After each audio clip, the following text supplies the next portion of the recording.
superior pole of the right kidney, part of the left kidney. Here we see some liver. Look at what's going on over here. Here's ascending colon and transverse colon at the flexure. Here is some transverse colon, distal transverse colon. Here's descending colon. This is, what muscle do you think this is over here? That's the right crus of the diaphragm. Does that make sense? And this is the left crus of the diaphragm. So if this is diaphragm, what structure do you think this is? Abdominal aorta. And what do you see coming out of the abdominal aorta?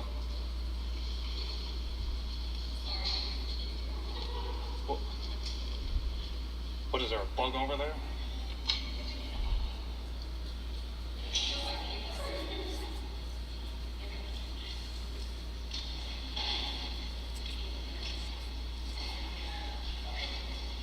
Yeah, that's okay.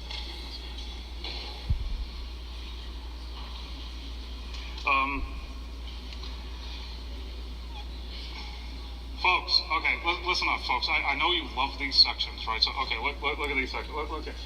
Does everybody see? You can see the right and left crust of the diaphragm. You can see the aorta emerging from the aortic hiatus, and look at this.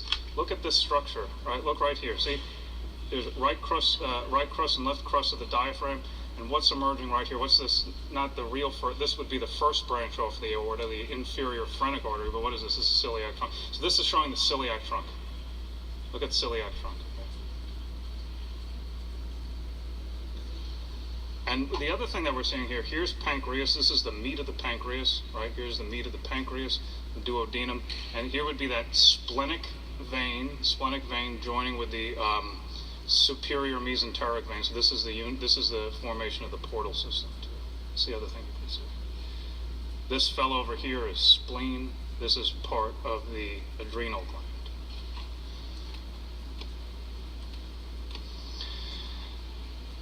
Remember what I told you about the, so look at this. You can see here, here is right and left crust of the diaphragm. Here is the aorta emerging from the aortic hiatus. Look at these inferior phrenic vessels attacking, and they're attacking the inferior aspect of the diaphragm. Look at that celiac trunk. Now we're going to move down a little bit. We're going to move a little inferior. Look at this picture. See inferior? What structure is this emerging from the anterior aspect of abdominal aorta? Right here. Superior mesenteric artery. So when you look at this in sec, look how robust this artery is. Here you see abdominal aorta with a superior mesenteric artery. Some remnants of the right and left crust of the diaphragm, but it's kind of dying out. You can see ascending colon, transverse colon, impacted descending colon, a little bit of the tail end of the spleen. You can see left kidney and right kidney, and the urethra, the renal pelvises with some duodenum over here. Right? And all this would be jejunum. Make sense? Roughly? Conceptually? This is a great section. Okay, look at this. Look where we're going now. Remember I was telling you about the relationship between the renal veins and the renal arteries, right? Take this black line, we're going to move down a section. Look at the abdominal aorta. What's overlying the abdominal aorta? Left renal vein. Look at the inferior vena cava. The inferior vena cava is found right to the right of the abdominal aorta, right? Look at the venous system here.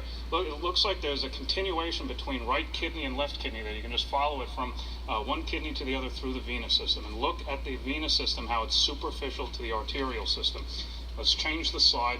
Let's go one section inferior. So look what you see here, right?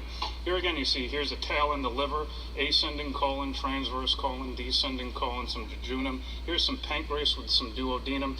And then look at this. You can see left kidney. Look at the left kidney. Look at the right kidney. And look how you can see one continuous lumen flowing from right kidney into left kidney. Does everybody see that?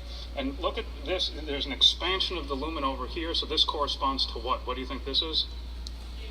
Yeah, inferior vena cava. And then look inferiorly. Look at the wall of this aorta. It's calcified. It's more rigid. It's calcified. But look how you can clearly see the superficial deep relationship between the renal veins, right? The renal veins and the renal arteries, between the IVC and the aorta. And look how the renal arteries, right, would be deep, right, or deep, right, and the veins are superficial. Does everybody understand this relationship? Here we're down more inferior, low L3. Look at the size of that ascending colon here. Here's some jejunum getting into ileum, descending colon.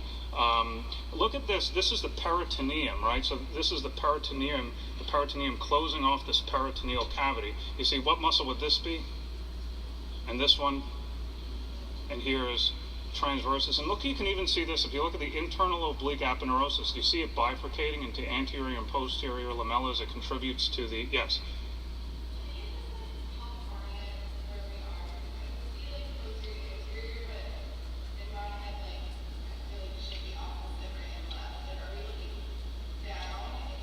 Oh, yeah. Okay, no, look at this. The fella, imagine the fella is lying on his back. He's supine. His feet are sticking out into the board. His head's going into the board, and he's looking straight up. So imagine you take this picture on patient's right, and you rotate it anteriorly. You see, like, imagine the distal continuation of this guy's feet, and I pull on his feet upwards, and I lay him on his back, and I put him in the face. Does that make sense? So like the right side is the right side.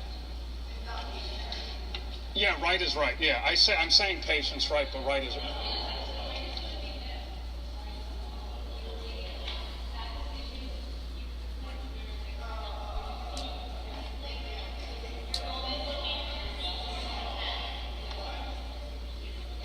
Yeah, I mean this. Look. This is right, and this is right. This is right, and this is right. This is left and that's left. Does that make sense?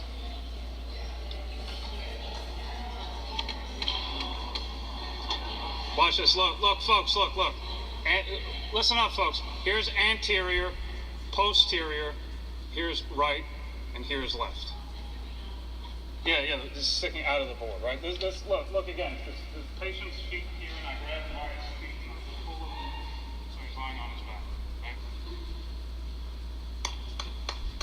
Look at these two structures here. What structure is this over here? This is IVC. This is aorta, right? Here's that left gonadal vein. Look at that left gonadal vein emptying into the left renal vein, right? Here's the right gonadal vein emptying into the IVC. Look at the relationship here. What structure is this? Look at the lumen. What is this? This is IVC. This is abdominal aorta. What muscle is this? Psoas major. What muscle is this? Quadratus. And what muscle group do you think this is? Erector spinae, right? And we know this is, which is this? This is, what is this area over here called? It begins with an L. Linea alba. And what the lateral aspect of rectus abdominis, what is this? It's called linea semilunaris, right? These are all small intestines. These are jejunum getting into ileum, right? Here we're down further. We're really down there at like L, just before L4, really distal L3, ascending colon, descending colon. What muscle is this? Rectus abdominis. What is this? This is linea alba, linea semilunaris. This is external oblique, internal oblique, transversus abdominis, this muscle. Psoas major, this one, quadratus, erector spinae group, right? And then you can see ascending colon, descending colon. What lumen is this? It's a vessel. This is IVC, and here is aorta on the left, right? Now they're collapsed because this is a dead frozen patient who's been sent. He's been the way this was made. This fellow was executed. He was then deep frozen, embedded in wax, and then his body was sent over a table saw. And that's how these sections were created. Here we're down at the level of the. That's true. That's true. That's how it happened, right? What fossa is this over here? This is called the iliac fossa. Some ascending colon. This is definitely ileum. Tail end of rectus abdominis. You can really only see external and internal oblique here, but here you can see external, internal, and transversus abdominis. Look how all three layers, do you see the aponeuroses here? You can see it over here, right? Do you see the aponeuroses are all going anterior because we're inferior to that arcuate line? What muscle is this whole thing over here? This would be, this is iliopsoas, right? It's forming, because here's iliacus, here's psoas, forming iliopsoas. And if you look here, it's kind of difficult to differentiate these lumens, but this would be a common iliac and some internal iliac. It's difficult to really differentiate what those lumens are. Right?